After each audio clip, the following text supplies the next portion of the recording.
Olá!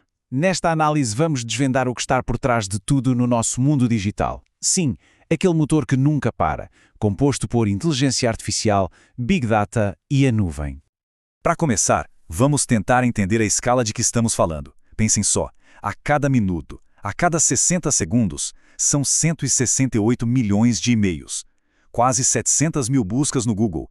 É um volume de dados simplesmente avassalador. Um verdadeiro dilúvio de informação acontecendo agora mesmo. E olha que interessante essa frase que dizem ser do Bill Gates. Se ele disse ou não, não é o ponto. O que importa é o contraste absurdo com a nossa realidade. 640 kilobytes. Hoje isso não dá nem para uma foto direito. Isso mostra o tamanho do salto que demos.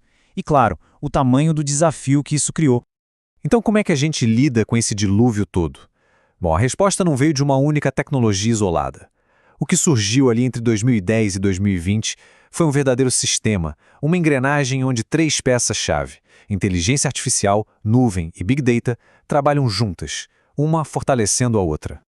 Certo, então vamos olhar mais de perto para cada uma dessas peças. Como é que esses três componentes funcionam e se conectam?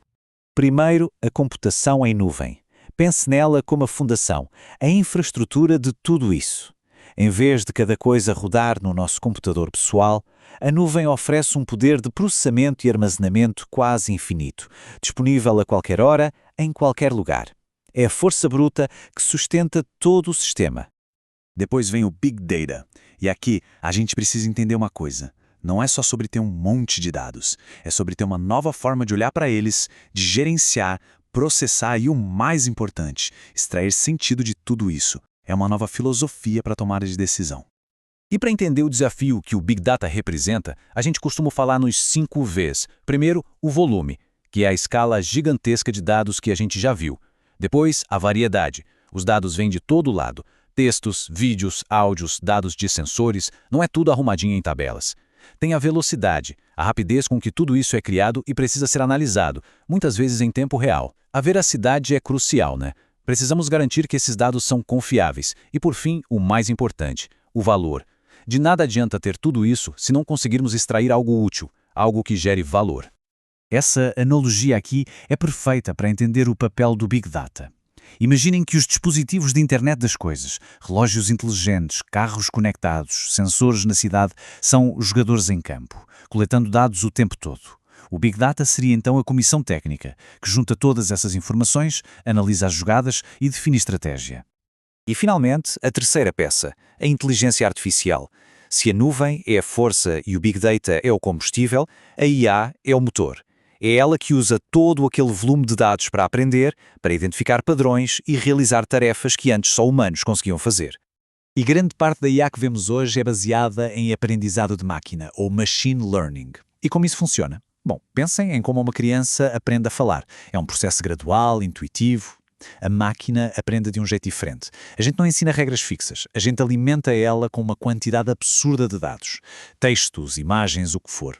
E a partir daí, com algoritmos, ela começa a reconhecer padrões e a fazer previsões sozinha. Então aqui a gente fecha o círculo. É fundamental entender que essas três tecnologias não funcionam sozinhas. Elas se alimentam. A nuvem dá o poder computacional, o Big Data organiza o combustível, que são os dados, e a inteligência artificial é o motor que usa esse combustível e esse poder para gerar inteligência. Mais dados melhoram a IA, e IA mais inteligente exige mais poder da nuvem, e assim por diante num ciclo que se acelera sem parar. Ok, já entendemos as peças do motor, mas como é que ele move o mundo na prática? Vamos ver agora como esses dados se transformam em ação. Esse sistema todo gera o que podemos chamar de 3 grandes ondas de inovação. A primeira é a digitalização. É o processo de transformar tudo em dados, seja um texto, uma imagem ou a temperatura de um sensor. Depois vem a algoritmização. Aqui a IA entra em cena, usando esses dados para criar processos automáticos e prever coisas. E por fim, a plataformização, que é quando surgem novos negócios e infraestruturas, como aplicativos de transporte ou redes sociais, que são construídos em cima desses dados e algoritmos. E isso não é só teoria, acontece na prática. Olhando para o setor público no Brasil, por exemplo, temos casos bem claros. O DataViva é uma plataforma incrível que pega uma montanha de dados da economia formal brasileira e transforma em visualizações fáceis de entender, ajudando desde quem quer investir até gestores públicos. Outro exemplo é o Centro de Operações do Rio, o COR, que integra em tempo real dados de mais de 30 órgãos da cidade para gerenciar o trânsito, a segurança e até emergências. É o sistema em plena ação. Certo. Vimos a tecnologia, vimos a aplicação. E qual é a consequência de tudo isso? Bom, o resultado é nada menos que o surgimento de uma economia totalmente nova, a economia dos dados. E essa nova economia movimenta um dinheiro impressionante. Se a gente olhar só para a camada da infraestrutura, a computação em nuvem, já estamos falando de um mercado de mais de 100 bilhões de dólares. E é um mercado bem concentrado, dominado por gigantes como Amazon, Microsoft e Google. Isso nos leva a uma mudança de paradigma. A fonte que estamos analisando argumenta que a comoditização dos dados, ou seja, a transformação dos dados em uma mercadoria como petróleo ou soja, é uma descontinuidade histórica, é uma quebra fundamental com tudo que veio antes. Dados se tornaram uma nova matéria-prima.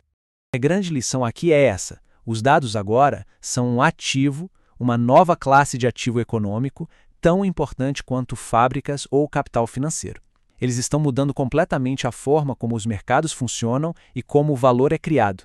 E o sistema tecnológico digital que a gente descreveu, bom, ele é o motor, a refinaria construída especificamente para extrair valor desse novo petróleo. E tudo isso nos deixa com uma pergunta fundamental para o futuro, talvez a mais importante de todas.